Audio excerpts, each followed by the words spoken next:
Students, मैं शांतनु अग्निहोत्री आप सभी लोगों का जीएस अकादमी के इस ऑनलाइन प्लेटफॉर्म चैनल पे स्वागत करता हूं। आज से हम लोग पॉलिटी की सीरीज़ स्टार्ट करेंगे। ये पॉलिटी पर पहला वीडियो होगा और जो टॉपिक हम आज कवर करेंगे वो कवर करेंगे प्रीएम्बल।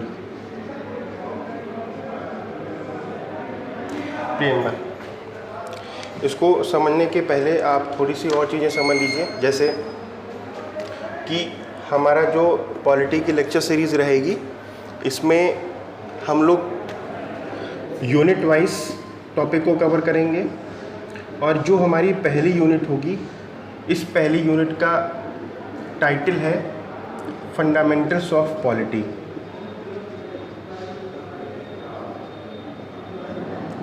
फंडामेंटल्स ऑफ पॉलिटी ये यूनिट 1 करीब करीब 5 से 6 लेक्चर्स लेगी और एक लेक्चर अगर हम 2 घंटे का मानेंगे तो आप कैलकुलेट कर सकते हैं कि करीब करीब 12 घंटे हमें बेसिक्स को समझाने में चाहिए होगा। लेकिन हमारी जो रेगुलर क्लासेस चलती हैं उसमें जो हम प्रीएम्बल टॉपिक कवर करते हैं वो प्रीएम्बल हमारा 7वां लेक्चर होता है। वो प्रीएम्बल हमारा 7वां लेक्चर होता है और तो मैं डायरेक्ट प्रीएम्बल को कवर करूँगा, क्योंकि अगर मैं यूनिट 1 को कवर करने की कोशिश करूँगा आप लोग के इस डेमो वीडियो में तो मुझे कम से कम 12 से 13 घंटे चाहिए होंगे। और ये जो यूनिट 1 है, इस यूनिट 1 में जितने भी टॉपिक्स हैं वो सारे टॉपिक्स इंटरकनेक्टेड हैं। हम कभी भी इस यूनिट 1 को पढ़ाने में ऐसा कर नहीं सकते कि कोई टॉपिक छोड़ दें और कोई टॉपिक कवर कर लें, तो हमें सारे टॉपिक इसमें कवर करने पड़ेंगे। इसीलिए मैंने आज प्रीएम्बल टॉपिक को कवर करने की कोशिश करूँगा, क्योंकि प्रीएम्बल एक अपने आप में फुल फ्लेश टॉपिक है और मुझे लगता है कि 4 से 5 वीडियो में ये टॉपिक कवर हो जाएगा। अब कुछ बातें समझ लीजिएगा पढ़ने स्टार्ट करने के पहले। जो लोग मुझसे पढ़े हैं वो जानते हैं और जो नहीं पढ़े हैं वो लोग इस बात को समझेंगे कि हमें जितनी भी चीज़ें इस पॉलिटी के सीरीज़ में कवर करनी होंगी वो सारी चीज़ें, उन सारी चीज़ों पर इन डेप्थ एनालिसिस होगी।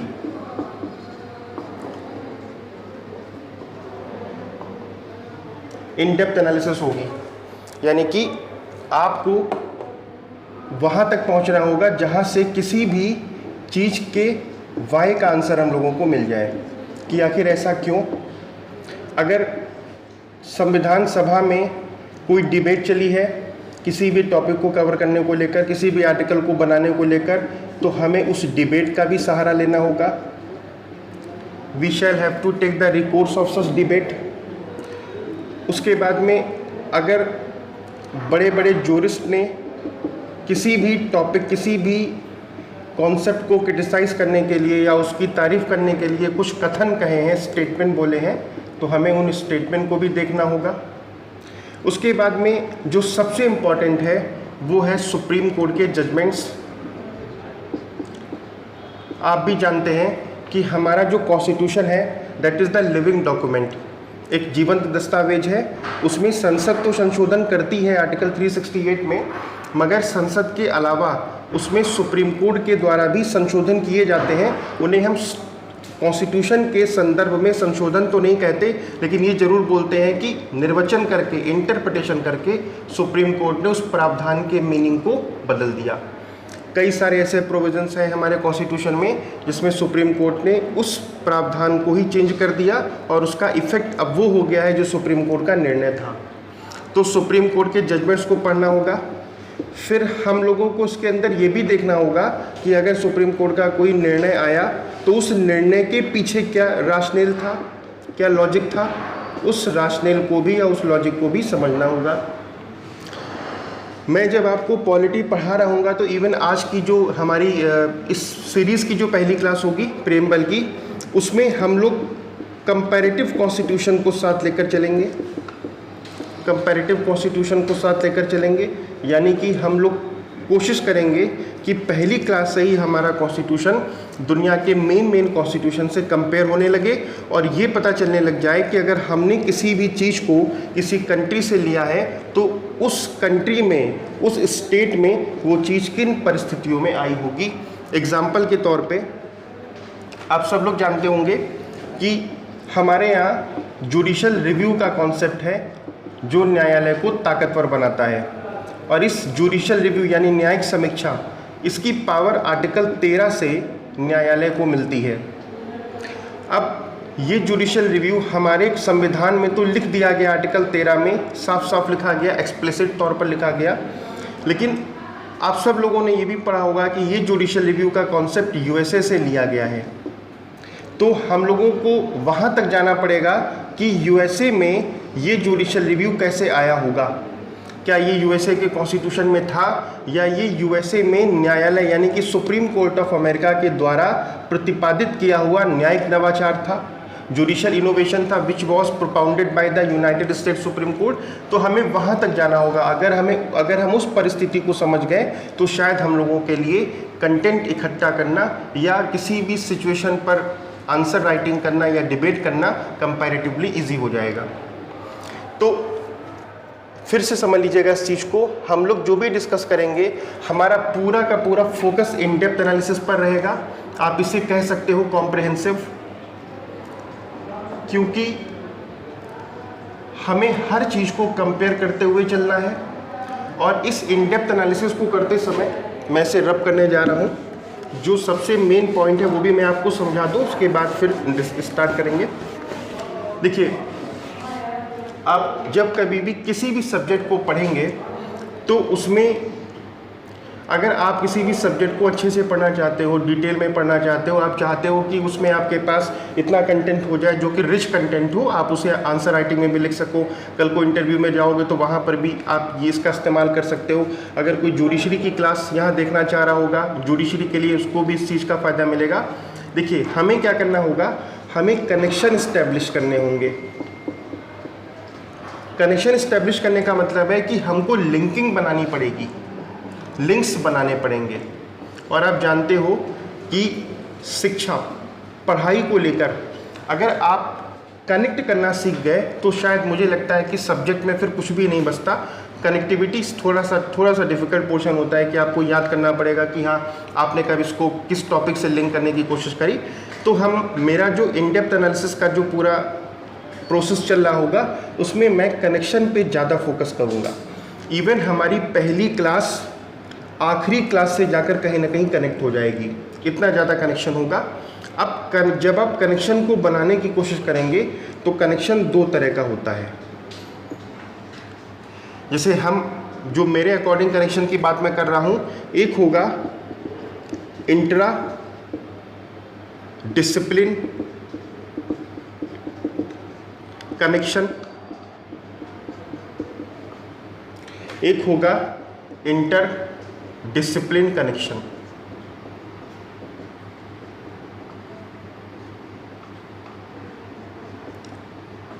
यानी कि जब हम समझाते समय लिंक्स इस्टेब्लिश करेंगे तो वहाँ पर दो तरह के कनेक्शन से आपको कन्फ्रंट होना पड़ेगा। और इवन आपको धीरे धीरे करते करते आप खुद इतने ज़्यादा मैच्योर हो जाओगे इस सब्जेक्ट में कि आप खुद लिंकिंग बना सकते हो।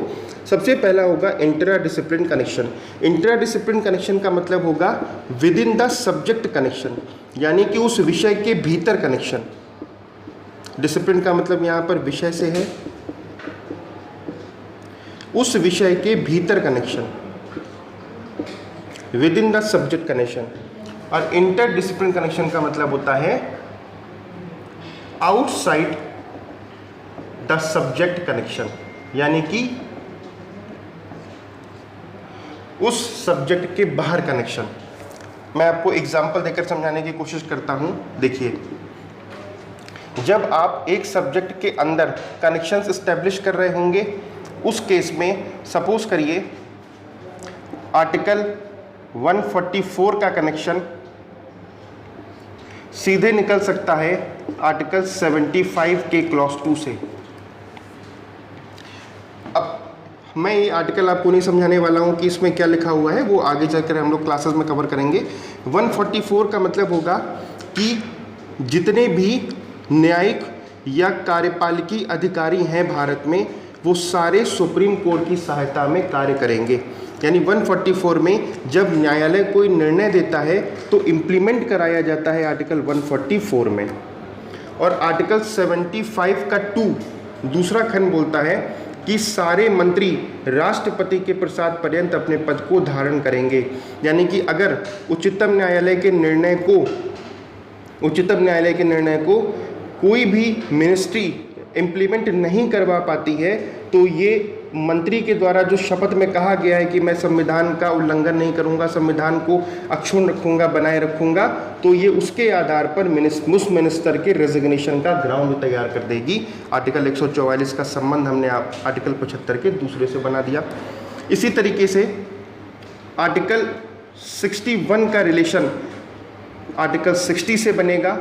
60 में राष्ट्रपति की शपथ बताई गई है और 61 में राष्ट्रपति पर चलने वाला महाभियोग, उसकी प्रक्रिया बताई गई है। इस तरीके से हम एक आर्टिकल से दूसरे आर्टिकल को कनेक्ट करके पढ़ने की कोशिश करेंगे। यहाँ पे इंटरडिसिप्लिन में अब आप सोच रहे होंगे कि मैं इस पॉलिटी सब्जेक्ट को किस सब्जेक्ट से कंपेयर करा दूंगा। ये पॉलिटी सब्जेक्ट इकोनॉमी से कंपेयर होगा। अब इकोनॉमी मेरा एरिया पढ़ाने का नहीं है, मैं पॉलिटी कवर करूंगा, मगर जब मैं आपको इंडियन सोशलिज्म समझाऊंगा, भारतीय समाजवाद समझाऊंगा, इंडियन ब्रांड ऑफ सोशलिज्म, तो मुझे इकोनॉमी में जो आर्थिक संरचनाएं होती हैं, जैसे कैपिटलिज्म हो गया, सोशलिज्म हो गया, मिक्स्ड इकोनॉमी हो गई, उसका सहारा लेना पड़ेगा। इस तरीके से जब मैं आपको कॉन्स्टिट्यूशन की सुप्रीमेसी बताऊंगा, जो कि अमेरिका में भी संविधान को सुप्रीम माना जाता है, भारत में भी माना जाता है, तो यहाँ पर थोड़ा सा वर्ल्ड हिस्ट्री से भी हमारा कनेक्शन होगा। वहाँ पर जाकर हमें आपको समझाना पड़ेगा। वर्ल्ड हिस्ट्री के कुछ इवेंट ऐसे हैं जिन्होंने पूरी दुनिया पर प्रभाव डाला है, तो कहीं ना कहीं हमारे कॉन्स्टिट्यूशन पर भी उसका प्रभाव देखने को मिला है। तो हम एक सब्जेक्ट को दूसरे सब्जेक्ट से कनेक्ट कराने की कोशिश करेंगे। तो हमारा जो पूरा पढ़ाने का प्रोसीजर रहेगा वो ये रहेगा, आप लोग अच्छे से समझ लीजिए।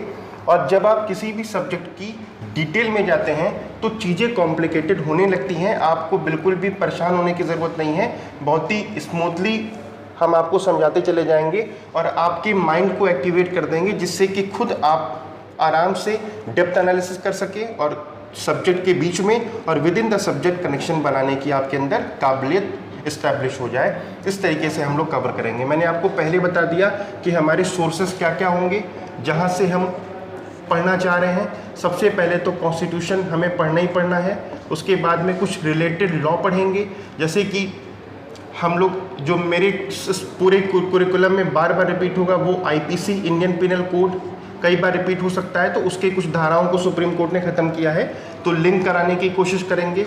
उसके बाद में सबसे इम्पॉर्टेंट है कॉन्स्टिट्यूएंट असेंबली की डिबेट्स।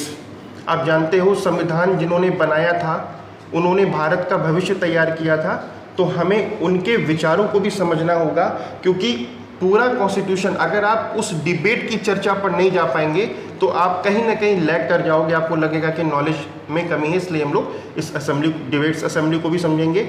उसके बाद में सुप्रीम कोर्ट के जजमेंट्स और जो जूरिस्ट हैं जो स्टेटमेंट देते हैं, उन जूरिस्ट के स्टेटमेंट को समझने का प्रयास करेंगे। इतना हमारा सोर्स होगा पढ़ने का। उसके बाद में जब ये पूरा कंप्लीट हो जाएगा तब आपको लगेगा कि हाँ, काफ़ी कुछ हमने सीखा है और हम लोग का सीखने का जो पूरा पैटर्न है वो कंटिन्यू हर क्लासेस में चलता रहेगा। तो आज हमारी पहली क्लास होगी प्रीएम्बल की,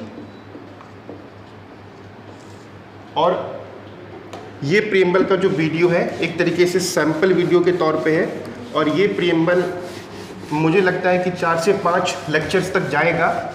इसे हम लोग अच्छे से समझने की कोशिश करेंगे।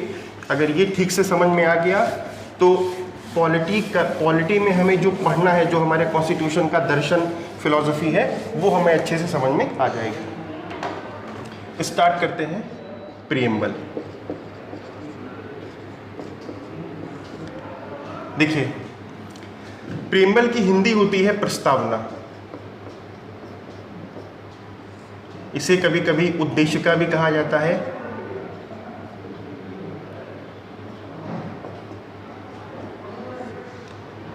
उद्देशिका भी कहा जाता है। हम कॉन्स्टिट्यूशन के प्रेम्बल की बात अभी नहीं करेंगे, हम सिर्फ बात करेंगे इस शब्द की, आखिर ये प्रेम्बल शब्द क्यों है, कैसे आया होगा इंडिया में, और अगर दुनिया में कहीं किसी देश से आया तो वहाँ पर कैसे आया होगा, उन पर हम बात करेंगे। आराम से सुनिएगा। पहले हम प्रेम्बल शब्द की बात करने जा रहे हैं। देखिए, ये जो प्रेम्बल शब्द होता है, इसका एक लैटिन वर्ड है,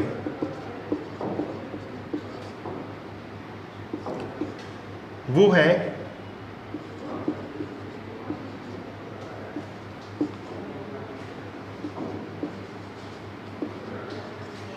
प्रिएम्बुलम। लैटिन वर्ड है प्रिएम्बुलस। ये जो प्रिएम्बुलस है ये लैटिन वर्ड है। इसकी रूट पे जाने की कोशिश कर रहे हैं कि आखिर ये प्रेम्बल शब्द एग्जैक्ट मीनिंग इसकी क्या होती है, प्रिएम्बुलस। आगे चल के इसे फ्रेंच में कन्वर्ट किया गया, ट्रांसलेट किया गया, तो ये बन गया प्रिएम्बुलम। ये बन गया प्रिएम्बुलम। और इस प्रिएम्बुलम को जब इंग्लिश में ट्रांसलेट किया गया तो ये बन गया प्रिएम्बल। यानी कि अगर हम इसके रूट की बात करें तो आप एकदम पीछे चले जाइए। लैटिन वर्ड है प्रिएम्बुलस, फ्रेंच वर्ड है प्रिएम्बुलम, और ये फ्रेंच से इंग्लिश में कन्वर्ट हुआ तो ये बन गया प्रिएम्बल। इसका एग्जैक्ट मीनिंग होता है to walk before. To walk before यानी कि पहले चलना।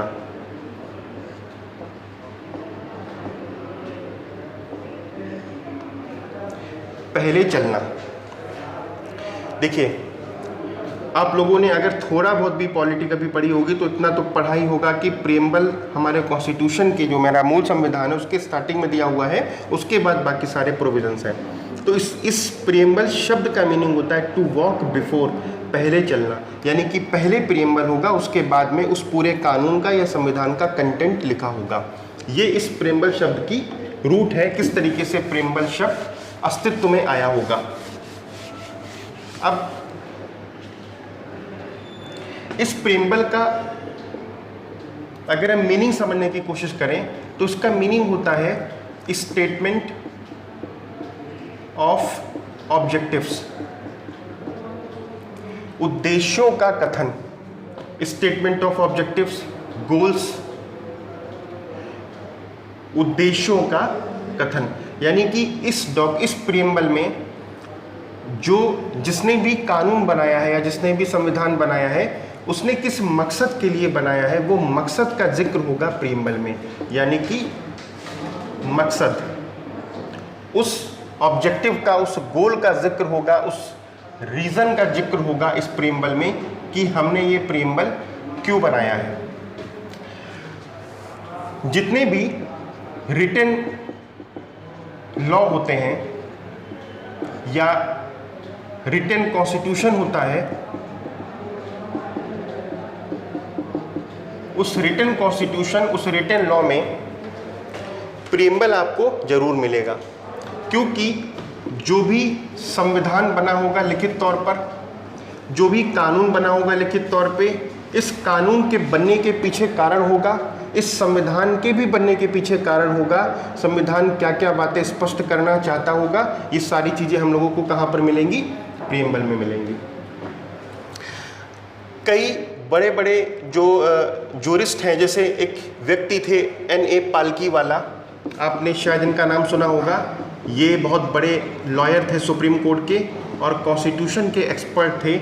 इन्होंने प्रिएम्बल को हमारे कॉन्स्टिट्यूशन का आइडेंटिटी कार्ड कहा था।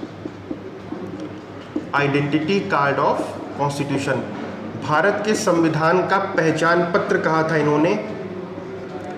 क्योंकि अगर आपको इंडियन कॉन्स्टिट्यूशन को या किसी भी लिखित संविधान को समझना है, तो अगर आपने प्रिएम्बल को समझ लिया तो आप ये समझ जाओगे कि उस कॉन्स्टिट्यूशन के अंदर क्या क्या लिखा हो सकता है।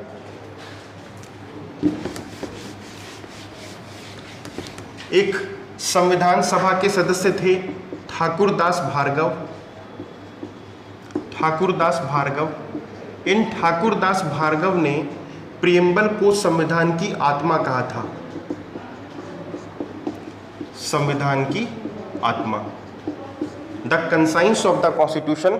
एक चीज ध्यान रखिएगा, इस पर्टिकुलर पॉइंट पर कई सारे लोग सवाल पूछते हैं कि फिर आर्टिकल 32 भी संविधान की आत्मा कहा गया है, उसे डॉक्टर अंबेडकर ने कहा था।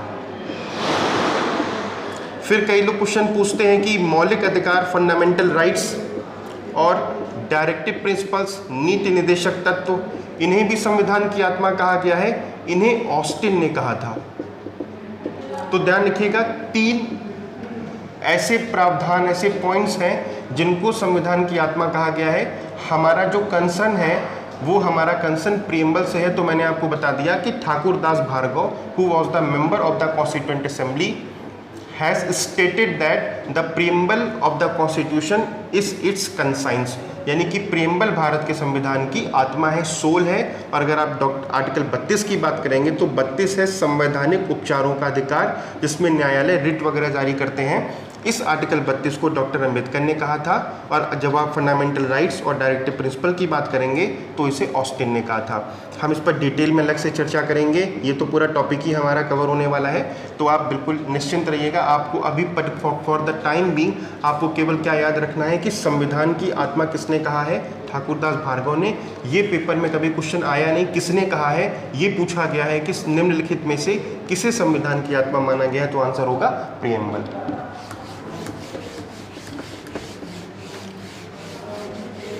देखिए, आप लोग जानते हैं कि जितनी भी रिटन लॉ होंगे या रिटन कॉन्स्टिट्यूशन होगा, उन दोनों में ये प्रियम्बल दिखाई पड़ेगा, यानी कि प्रस्तावना उन दोनों में दिखाई पड़ेगी। अब मैं यहाँ पर आपको थोड़ा सा समझाने की कोशिश कर रहा हूँ कि रिटन कॉन्स्टिट्यूशन बेसिकली कहते किसे हैं, क्योंकि ये जो हमारी शुरू की, जो मैंने अभी आपको बताया था कि जो हमारी 5 से 6 क्लासेस रहती हैं, उन 5 से 6 क्लासेस में ये पूरा डिटेल में मैं डिस्कस करता हूँ रिटन कॉन्स्टिट्यूशन किसे कहते हैं, अनरिटन किसे कहते हैं। तो वहाँ पर हम ना जाते हुए आपको प्रियम्बल समझाने के लिए थोड़ा सा डिस्कस करने जा रहे हैं आखिर लिखित संविधान का मतलब क्या होता है। देखिए, रिटन कॉन्स्टिट्यूशन का मतलब होता है ऐसा संविधान जिसे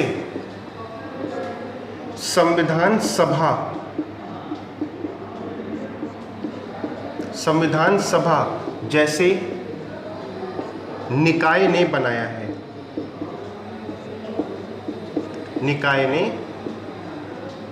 बनाया है, यानी कि the constitution which is made by the constituent assembly, या ऐसे किसी निकाय ने बनाया है जिसका पर्पस ही था कॉन्स्टिट्यूशन को बनाना।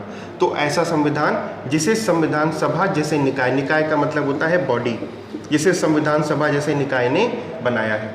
आप कभी भी मत सोचिएगा कि अगर रिटन लिखा हुआ है तो ये कॉन्स्टिट्यूशन जो लिखित रूप में होगा वो रिटन हो जाएगा, जो लिखित रूप में नहीं होगा वो अनरिटन हो जाएगा। ये मिसकंसेप्शन है, ये गलत है बिल्कुल भी। रिटन कॉन्स्टिट्यूशन का मतलब ऐसा कॉन्स्टिट्यूशन जिसे संविधान सभा जैसे निकाय ने बनाया है।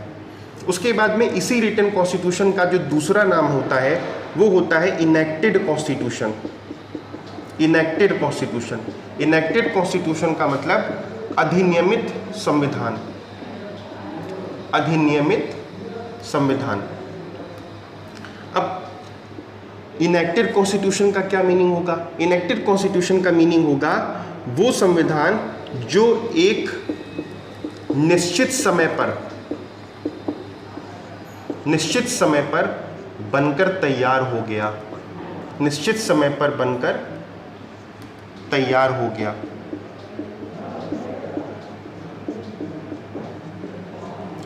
ऐसा संविधान जो एक निश्चित समय पर बनकर तैयार हो गया उसे कहा जाता है इनेक्टेड कॉन्स्टिट्यूशन। इसमें आप एग्जाम्पल दे सकते हो स्वयं इंडिया का 26 नवंबर 1949, आप जानते ही हो। आप यहाँ पे एग्जाम्पल दे सकते हो यूनाइटेड स्टेट्स का 17 सितंबर 1787 में फिलाडेल्फिया कन्वेंशन में यूनाइटेड स्टेट्स का संविधान साइन किया गया था। तो ये दोनों ही कॉन्स्टिट्यूशन कैसे बनेंगे? इनेक्टेड। इनेक्टेड का मतलब जो एक निश्चित समय पर बनकर तैयार हो गया।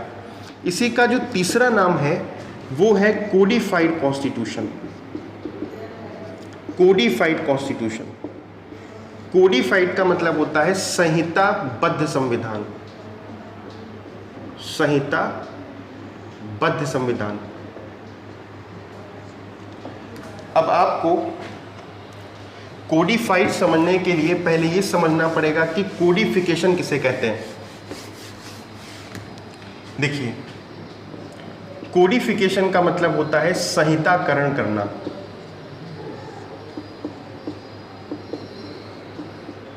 संहिताकरण, आपने एग्जाम्पल सुना होगा इंडियन पिनल कोड,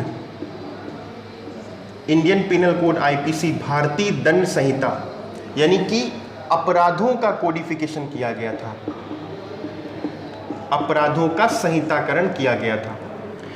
अलग अलग जगहों पर अपराध बने हुए अपराधों की लिस्ट लिखी गई थी। मैकॉले ने 1860 में जब आईपीसी बनी उस समय जितने अपराधों की लिस्ट थी उन सारे अपराधों को उठाया गया, उठाकर एक पुस्तक में लिख दिया गया, यानी कि एक जगह पर लिख दिया गया, एक जगह पर लिख दिया गया।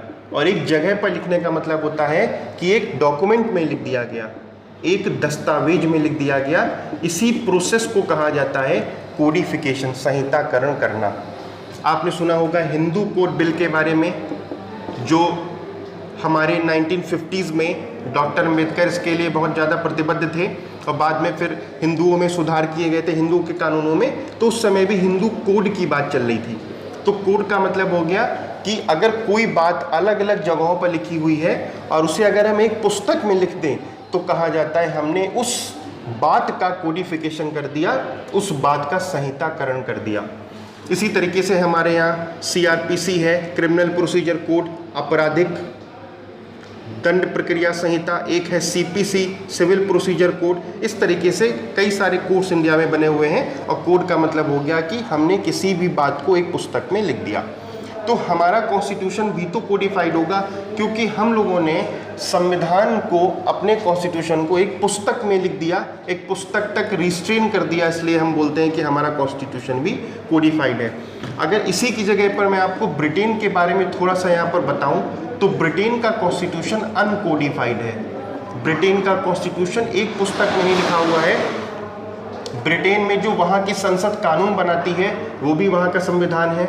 ब्रिटेन में जो संसदीय परंपराएं चलती हैं वो भी वहाँ का संविधान है। ब्रिटेन में जो वहाँ बड़े बड़े राइटर्स की बुक्स निकलती हैं, जो टिप्पणियाँ, कमेंट्री जिनको बोलते हैं, वो भी वहाँ का संविधान है। तो आप खुद देखिए कि ब्रिटेन में वहाँ का कानून भी वहाँ का संविधान, वहाँ पे जो परंपराएं चल रही हैं, संसदीय परंपराएं जिनसे ब्रिटेन का पार्लियामेंट्री सिस्टम गवर्न कर रहा है, वो भी वहाँ का संविधान। जो ब्रिटेन में बड़े बड़े राइटर्स की बुक्स निकल रही हैं वो भी वहाँ का संविधान। जो ब्रिटेन के न्यायालय फैसले सुनाते हैं वो फैसले भी वहाँ का संविधान। तो क्या आप बोल सकते हैं कि ब्रिटेन का संविधान कोडिफाइड है? आप ऐसा बिल्कुल भी नहीं बोल सकते, क्योंकि ब्रिटेन में जो कॉन्स्टिट्यूशन है वो अलग अलग जगहों पर लिखा गया है, इसलिए ब्रिटेन के बारे में अनकोडिफाइड कॉन्स्टिट्यूशन कहा जाता है। इस पर मैं आपको और ज़्यादा डिटेल में पढ़ाऊंगा जब मेरी जो रेगुलर क्लासेस चल रही होंगी। वहाँ पर कम से कम 1 से 1.5 घंटे का टॉपिक होता है रिटन कॉन्स्टिट्यूशन और अनरिटन कॉन्स्टिट्यूशन को लेकर, तो वहाँ पर हम इसका डिस्कशन करेंगे। अभी हमें प्रीएम्बल में केवल रिटन कॉन्स्टिट्यूशन को लेना था, क्योंकि प्रस्तावना हमेशा लिखित संविधान के संदर्भ में होगी और अलिखित संविधान के संदर्भ में तब होगी जब वो लिखित रूप में होगा, उस केस में होगी। तो हम अभी बात करेंगे अपने रिटन कॉन्स्टिट्यूशन के बारे में। देखिए, प्रीएम्बल के बारे में अब अगर इसे थोड़ा सा फिलोसॉफिकल व्यू से समझा जाए, दार्शनिक आधार पर समझा जाए, तो कैसे समझेंगे? मान लीजिए कि आप किसी एक गहरी गुफा में अंदर जा रहे हैं और उस गुफा में इतना ज़्यादा डार्कनेस है कि आपको उसमें कुछ भी नहीं दिख रहा।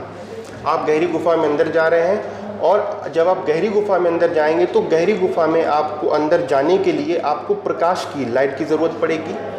तो जब आप लाइट उस गुफा में डालेंगे तो आपको गुफा के अंदर ये दिखाई पड़ेगा कि गुफा में क्या क्या है, आगे का रास्ता भी आपको दिखाई पड़ेगा। इसी तरीके से जो प्रस्तावना है, जब हमें संविधान के प्रावधानों को गहराई से पढ़ना होता है, डिटेल में पढ़ना होता है, तो हमें प्रीएम्बल रूपी प्रकाश की ज़रूरत पड़ेगी। यानी कि जो कॉन्स्टिट्यूशन होगा वो एक गुफा होगी, गहरी गुफा होगी, और जो प्रस्तावना होगी वो प्रस्तावना उस लाइट का काम करेगी। यानी कि जब हम कॉन्स्टिट्यूशन में व्याख्या कर रहे होंगे, जब कॉन्स्टिट्यूशन का इंटरप्रिटेशन कर रहे होंगे, तो इंटरप्रिटेशन करते समय हम प्रस्तावना का सहारा लेंगे, हम प्रस्तावना का रिकोर्स लेंगे। बेरूबाड़ी का केस आया था 1960 में, आप लोग ने शायद सुना होगा, कभी जिक्र भी होगा इसका यहाँ पर। बेरूबाड़ी के केस में सुप्रीम कोर्ट ने कहा था कि जो प्रस्तावना होती है, ये प्रस्तावना संविधान का भाग तो नहीं है, प्रस्तावना preamble is not the part of Indian constitution. लेकिन बेरूबाड़ी के केस में सुप्रीम कोर्ट ने प्रीएम्बल के रोल को समझाते हुए ये जरूर कहा था कि प्रीएम्बल प्रस्तावना संविधान निर्माताओं के मस्तिष्क को जानने की एक कुंजी है। It is the key to open the mind of the constitution makers. यानी कि संविधान निर्माताओं के मस्तिष्क में क्या चल रहा था, कैसा भारत होगा, किस तरीके का भारत उन्होंने देखा होगा, उस संविधान निर्माताओं के मस्तिष्क को अगर आपको जानना हो, उनके माइंड को रीड करना हो, तो हम प्रीएम्बल के सहारे उनके माइंड को रीड कर सकते हैं। ये सुप्रीम कोर्ट ने बेरूबाड़ी के केस में कहा था। सुप्रीम कोर्ट ने बेरूबाड़ी के केस में एक और स्टेटमेंट दिया था। वो स्टेटमेंट ये था कि जब कभी भी संविधान की भाषा अस्पष्ट होगी, अनक्लियर होगी, वेग होगी, आप जानते होंगे वेग का डबल मीनिंग निकलता है, तो वेग बोलते हैं। जब संविधान की भाषा अनक्लियर होगी, वेग होगी, तो संविधान की व्याख्या करने के लिए हम प्रीएम्बल का सहारा लेंगे। यानी कि the recourse of preamble shall be taken in order to interpret the vague और ambiguous language of the constitution. जब कभी भी संविधान की भाषा अनक्लियर होगी, वेग होगी, अस्पष्ट होगी, तो हम प्रीएम्बल का सहारा लेते हुए प्रीएम्बल के आलोक में, in the light of the preamble, हम उस संविधान के प्रावधान का, उस कॉन्स्टिट्यूशन के प्रोविज़न का व्याख्या करेंगे, इंटरप्रिटेशन करेंगे, उसका निर्वचन करेंगे। ये भी सुप्रीम कोर्ट ने बेरूबाड़ी के केस में कहा था।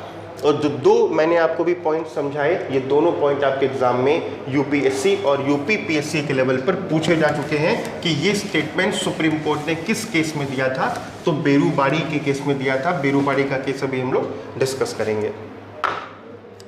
अब थोड़ी सी और बातें समझते हैं इसके बारे में। आप लोग जानते होंगे कि जो प्रीएम्बल का कॉन्सेप्ट है कि हाँ कुछ ऐसा है जो कि किसी भी लिखित दस्तावेज के पीछे लगा हुआ है। तो प्रीएम्बल का अगर हम कॉन्सेप्ट की बात करें तो ये सबसे पहले यूएसए में आया था, यूनाइटेड स्टेट्स ऑफ अमेरिका में आया था। अब यूएसए में ही क्यों आया सबसे पहले? इसके पीछे रीज़न है कि यूनाइटेड स्टेट्स ऑफ अमेरिका पहला देश था, दुनिया का पहला राज्य था जिसने अपने यहाँ लिखित संविधान का कॉन्सेप्ट दिया। यानी कि रिटन कॉन्स्टिट्यूशन का कॉन्सेप्ट पहली बार आधुनिक वर्ल्ड में, मॉडर्न वर्ल्ड में कहाँ पर आया था? यूनाइटेड स्टेट्स ऑफ अमेरिका में आया। तो जब यूएसए में रिटन, और इसका कब साइन हुआ था? ये 17 सितंबर 1787 को कॉन्स्टिट्यूशन साइन हो गया था और 1789 से वहाँ का कॉन्स्टिट्यूशन लागू हो गया था, एनफोर्स हो गया था। तो और कहाँ पर हुआ था? फिलाडेल्फिया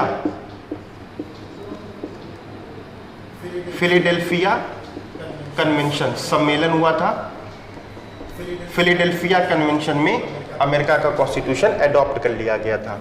तो अगर अमेरिका लिखित संविधान देने वाला पहला कंट्री है तो जाहिर सी बात है प्रीएम्बल भी रिटन कॉन्स्टिट्यूशन के कारण होता है। तो सबसे पहले किस कंट्री में आया होगा? यूएसए में आया होगा। अब हम लोगों ने क्या किया, अपने भारत में, इंडिया में भी आप जानते ही हैं रिटन कॉन्स्टिट्यूशन है, तो हमने प्रीएम्बल के कॉन्सेप्ट को सीधे किस कंट्री से ले लिया? हमने यूएसए से प्रीएम्बल के कॉन्सेप्ट को ले लिया। कभी कभी आपके पेपर में क्वेश्चन पूछ देता है कि जो भाषा है प्रीएम्बल की, ये प्रीएम्बल की विशिष्ट भाषा, स्पेसिफिक लैंग्वेज कहाँ से ली गई है? तो ये ऑस्ट्रेलिया के कॉन्स्टिट्यूशन से ली गई है। इस पर अभी हम लोग थोड़ी देर में बात करेंगे विशिष्ट भाषा पर, तब और चीज़ें हम लोगों की क्लियर होंगी।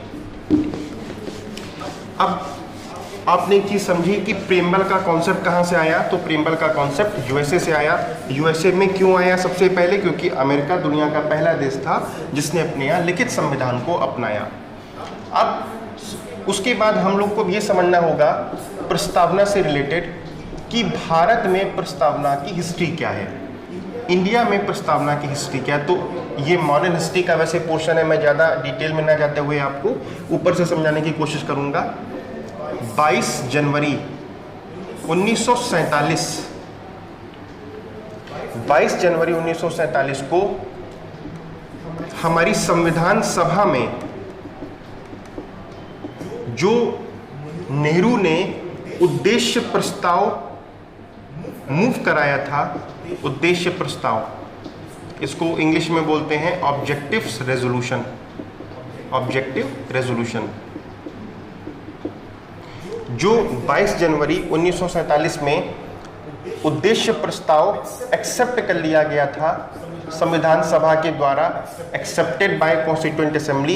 ये जो प्रस्तावना है, ये प्रस्तावना इसी उद्देश्य प्रस्ताव का एक मॉडिफाइड रूप है, या ये कह सकते हो कि प्रस्तावना का जो आधार है वो ऑब्जेक्टिव रेजोल्यूशन यानी उद्देश्य प्रस्ताव इसका आधार है। ये कब मूव कराया गया था? 22 जनवरी 1947 को एक्सेप्ट कर लिया गया था और ये मूव कराया गया था 13 दिसंबर 1946 को। ये नेहरू जी के द्वारा मूव कराया गया था और उसके थोड़े समय पहली बार में ये पारित नहीं हो पाया था। आम विचारधारा इसमें थोड़ा सा टकरा रही थी, लेकिन 22 जनवरी 1947 को इसे एक्सेप्ट कर लिया गया था। तो ये प्रियम्बल उद्देश्य प्रस्ताव का ही एक मॉडिफाइड वर्जन है। एक तरीके से आप कह सकते हैं कि जो उद्देश्य प्रस्ताव में जो सपना देखा था भारत के भविष्य का उन लोगों ने, वही सपना एक तरीके से मॉडिफाई होकर हमारे प्रियम्बल में शामिल किया गया है। तो एग्जाम में क्वेश्चन पूछा जाता है कि प्रियम्बल का जो भारत में इतिहास है वो क्या है, तो उद्देश्य प्रस्ताव इसका आधार है और उसी के बेसिस पर हमारा प्रियम्बल बनाया गया था। अब प्रियम्बल के टेक्स्ट में हम लोगों को जाना पड़ेगा। सबसे पहले हम प्रियम्बल के नेचर को समझना चाहते हैं। अभी हम लोग कंटेंट पर नहीं जाएंगे, कंटेंट पर बाद में जाएंगे। हम पहले प्रस्तावना के नेचर, प्रस्तावना की प्रकृति को समझेंगे, क्योंकि इस पॉइंट पर आकर लोगों को बहुत ज़्यादा कन्फ्यूज़न होता है इसके नेचर को लेके। हम एक एक करके, आप लोग अगर इस लेक्चर को देख रहे होंगे तो आप जितना खुद से लिख सकते हैं आप प्लीज़ लिखते रहिएगा साथ साथ में अपने शब्दों में। फिर कोई भी बुक अगर आप पढ़ेंगे तो आपको उस बुक में कोई दिक्कत नहीं होगी पढ़ने में, आपको लगेगा कि आपने सब कुछ ऑलरेडी पढ़ रखा है। सबसे पहले इसकी जो प्रकृति है, आखिर प्रियम्बल है कैसा, तो पहला पॉइंट इस पे बनता है कि ये नॉन एनफोर्सेबल होता है। नॉन एनफोर्सेबल होता है। नॉन एनफोर्सेबल का क्या मतलब होगा? गैर प्रवर्तनीय होता है।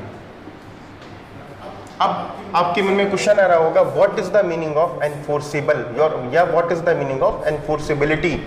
प्रवर्तनीय या प्रवर्तनीयता का क्या अर्थ होता है? एनफोर्सेबल का मतलब होता है, अगर मैंने कहा कि कोई चीज़ एनफोर्सेबल है, इसका मतलब उस चीज़ में इतनी क्षमता है कि वो न्यायालय के माध्यम से लागू की जा सकती है। न्यायालय के माध्यम से लागू की जा सकती है।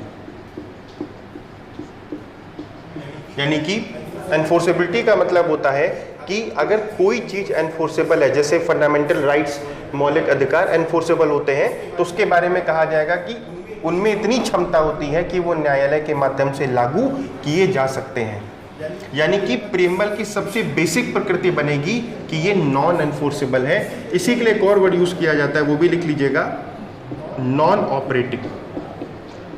नॉन ऑपरेटिव पार्ट, किसी भी अधिनियम का, लॉ का, किसी भी संविधान का नॉन ऑपरेटिव पार्ट जो कि ऑपरेटिव नहीं है, न्यायालय के माध्यम से लागू नहीं किया जा सकता, यानी नॉन एनफोर्सेबल हो गया। और ये जो यहाँ पे लिखा हुआ है न्यायालय के माध्यम से लागू की जा सकती है, ये मीनिंग केवल एनफोर्सेबल का है, ध्यान रखिएगा।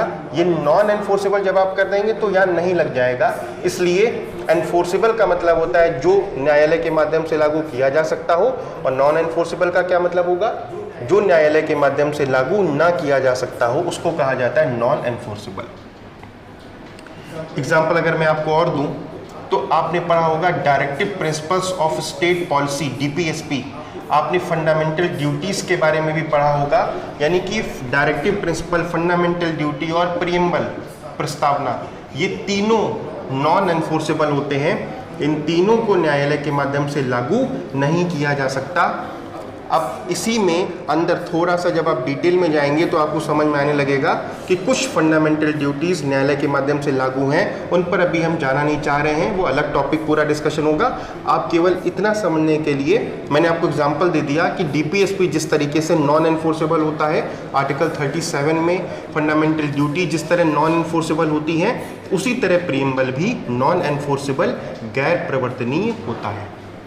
ये हो गया पहला पॉइंट।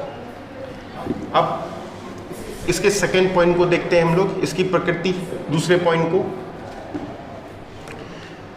दूसरे पॉइंट में ये ना ही विधायिका की शक्ति का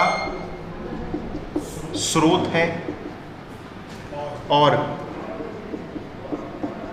ना ही उस पर सीमाएं लगा सकता है, सीमाएं लगा सकता है। यानी कि प्रस्तावना में इतनी ताकत नहीं है कि आप ये बोलें कि विधायिका, विधायिका का मीनिंग लेजिस्लेचर। ये भी हमारी स्टार्टिंग वाली क्लासेस में डिटेल में डिस्कस होता है कि सरकार के ऑर्गन्स कितने हैं, विधायिका, कार्यपालिका, न्यायपालिका। आप फॉर द टाइमिंग समझिए, जो कानून बनाने की संस्था है उसे हम विधायिका बोलेंगे, और विधायिका हमारे इंडिया के कॉन्स्टिट्यूशन में 2 स्तर पे है, केंद्र और राज्य। तो इस प्रस्तावना के बारे में बात की जा रही है कि ये प्रस्तावना ना ही तो विधायिका की शक्ति का स्रोत है, यानी कि विधायिका अपनी शक्ति, विधायिका लॉ बनाने की शक्ति प्रस्तावना से डिराइव नहीं कर रही है। विधायिका लॉ बनाने की शक्ति संविधान के किसी विशिष्ट अनुच्छेद से डिराइव कर रही है। अगर मैं आपको एग्जांपल दूं तो आर्टिकल 245 और 246, ये 2 आर्टिकल्स मेन हैं, और भी कई सारे आर्टिकल्स हैं, उस पर अलग से बात होगी।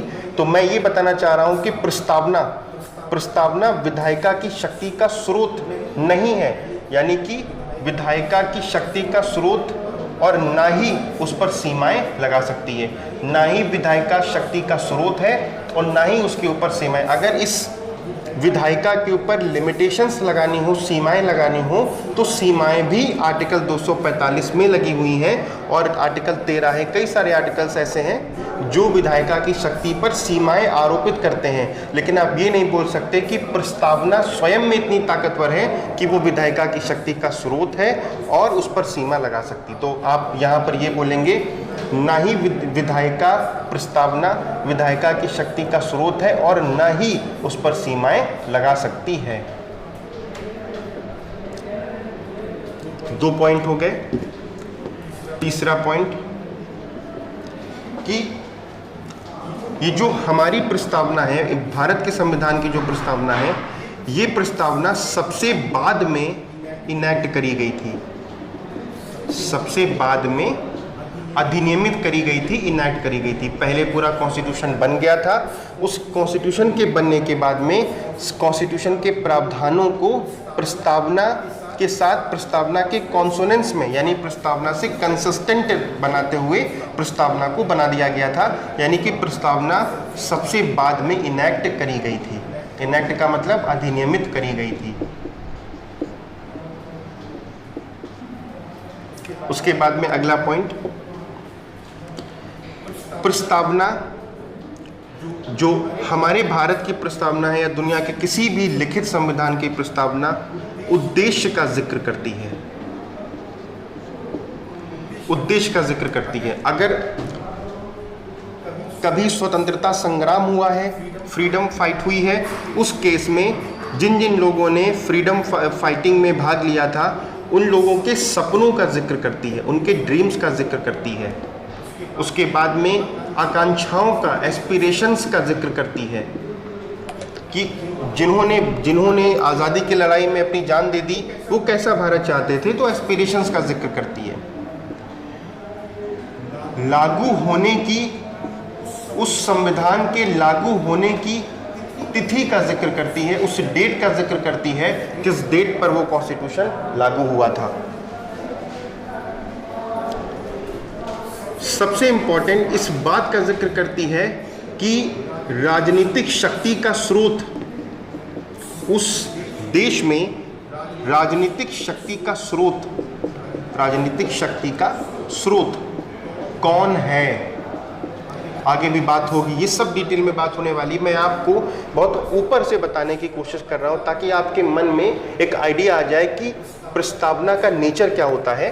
तो राजनीतिक शक्ति का स्रोत अभी आप पढ़ेंगे, भारत में राजनीतिक शक्ति का स्रोत भारत की जनता है, संप्रभुता जनता में निहित है, तो यही इसका आंसर होगा। मगर इस बात का हिंट हमें कहाँ से मिल रहा है? इस बात का हिंट हमको प्रस्तावना से मिल रहा है, यानी राजनीतिक शक्ति का स्रोत भारत की जनता होगी। ये तो बात की बात है, हम केवल अभी आइडिया लगाने की कोशिश कर रहे हैं कि कैसे ये पता चल जाए कि प्रस्तावना की प्रकृति क्या है।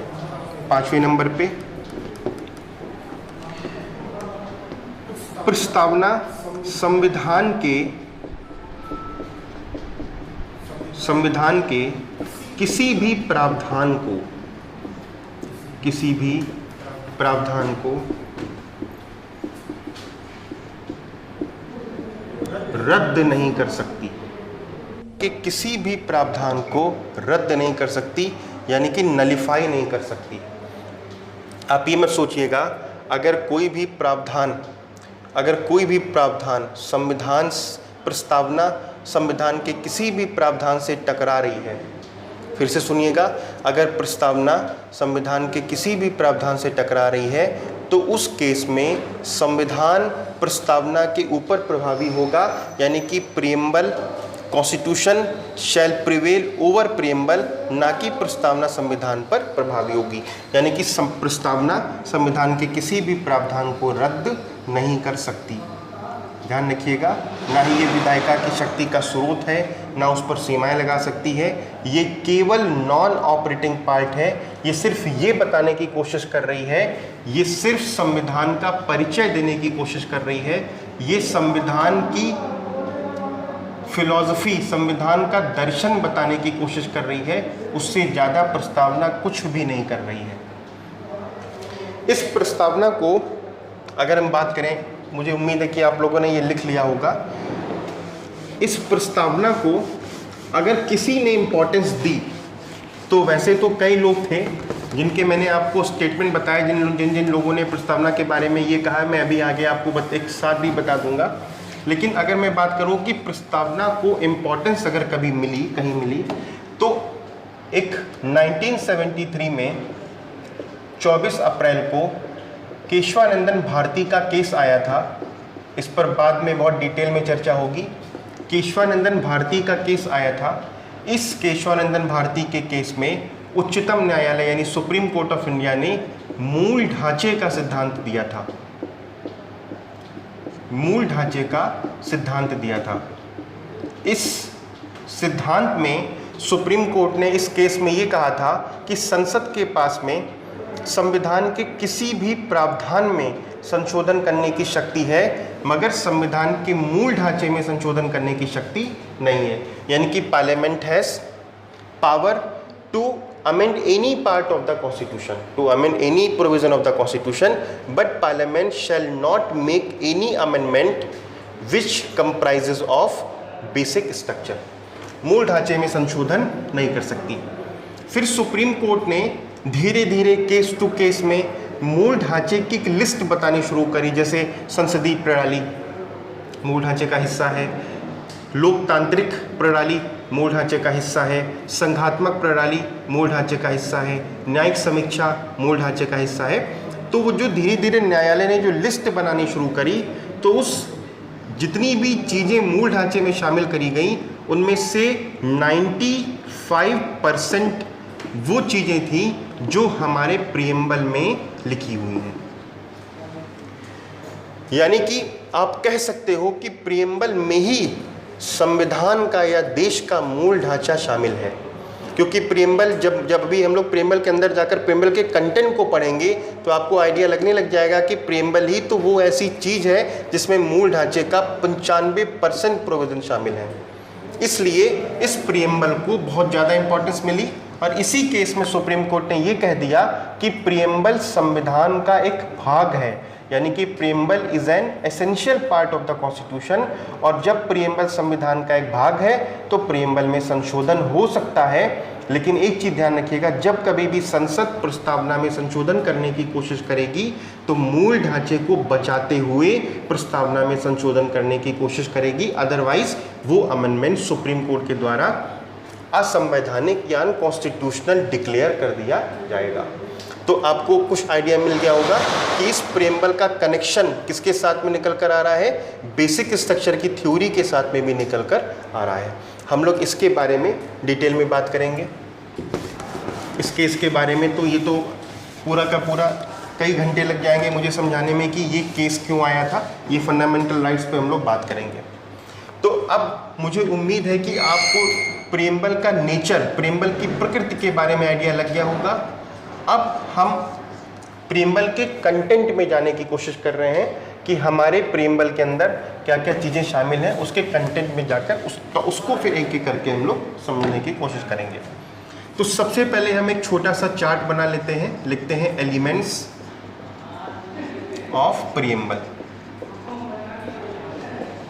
प्रस्तावना के तत्व, प्रस्तावना के तत्व।